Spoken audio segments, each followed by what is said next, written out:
Hi everyone, this is Miss Tom with question checkpoint number 4. We're going to go over area and perimeter of circles today and composite figures. Keep in mind, circles, we know what they are, but composite shapes are like the example you see right over here. It's a shape that has multiple shapes stuck onto it. So let's go over number 1. Number 1 is kind of tricky because it's talking about circles, and we haven't worked with circles very much. So what I'm going to do is I'm going to draw 2 circles here, and I'm going to go over one of the things that we know about them. So one of the things that we know about them is the radius is from here to here.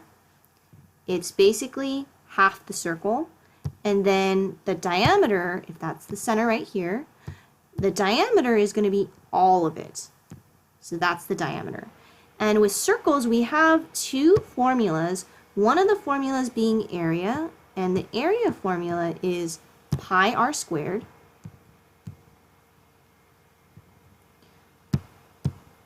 And the circumference, also known as the perimeter of a circle, is pi times diameter.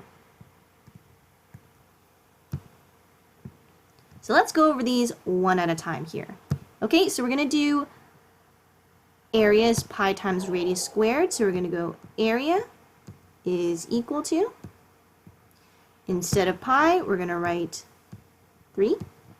Instead of radius, we're going to write 11, and 11 is being squared. All right, and so we're going to go ahead and keep working with this. 3 times 11 squared, 3 times 11 squared is 11 times 11, which is 121. Then we're going to go ahead and multiply that. 3 times 121 is going to be 363. I'm going to write yards. I don't know why it's not writing like that. Okay, yards squared. All right, so we got 363 yards squared. Then we're going to go over the circumference, and the circumference is pi times diameter, pi being 3. Diameter being, is it 11? No. Remember, 11 is the radius. Diameter's double the size of the radius. So it's 11 plus 11, or 11 times 2, which would be 22. All right, so then we're going to get circumference is equal to 3 times 22, which is 66. And I write 66 yards. And that is the circumference, that is the area. Let's continue working.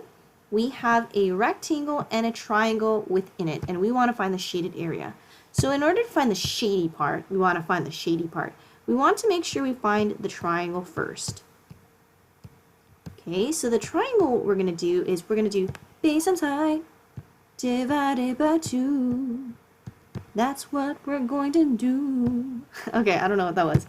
Anyway, we got base is 7, and then height is 9. So we're going to be doing 7 times 9 divided by 2. 7 times 9 is 63. 63 divided by 2 is 31.5. But then we also have the rectangle, and the rectangle we have right over here. We got to find out what's the area of a rectangle. Area of a rectangle is just base times height. So we've got base, which is 18, times height, which is 12.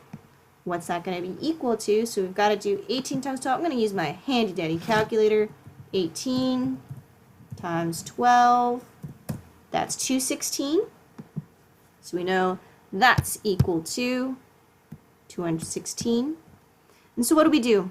We found the area of a rectangle, we found the area of a triangle. How do we find the shaded portion? Well, keep in mind, we want to make sure we just get the shaded portion.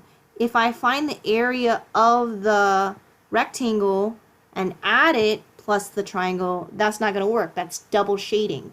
You want to make this part clear. So I'm going to actually use the eraser tool and subtract it. So you guys can see, how do you get the shaded portion? Well, you shade all of it, you find the area of the rectangle, but then you take away the area of the triangle. So let's do that. We know the area of the rectangle is 216.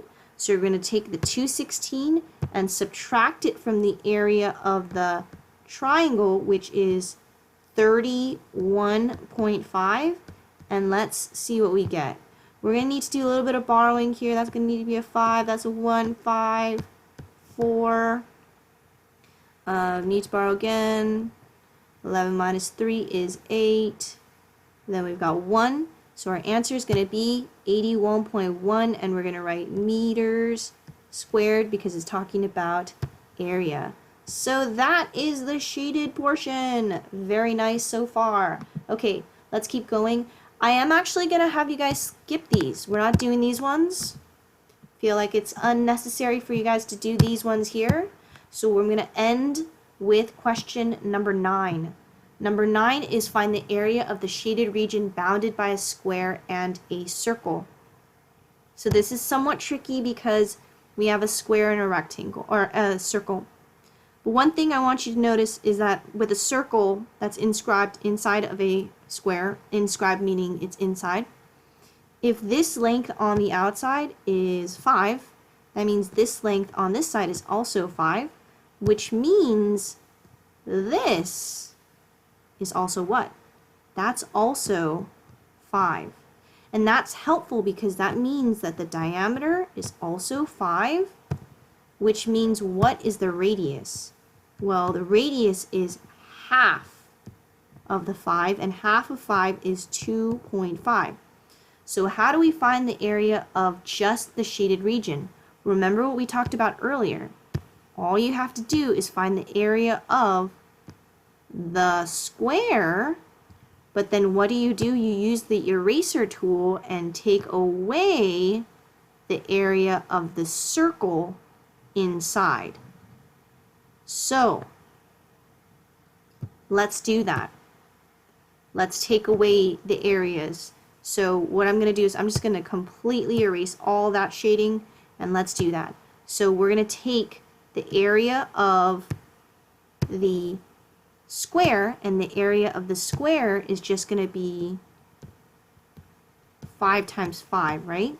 We're just going to do 5 times 5, which is 25. And they have inches squared.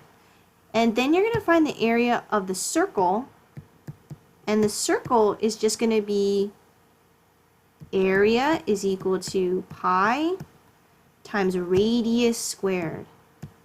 So we're going to use pi as 3. We're estimating it as 3. So we're going to go 3. But instead of radius, we're going to write 2.5 squared. Now 2.5 is slightly difficult to do in our heads. You can use a calculator for that. I believe it's 6.25, but let me just check that. Yes, it is. Okay, so then we're going to go 6.25 times 3.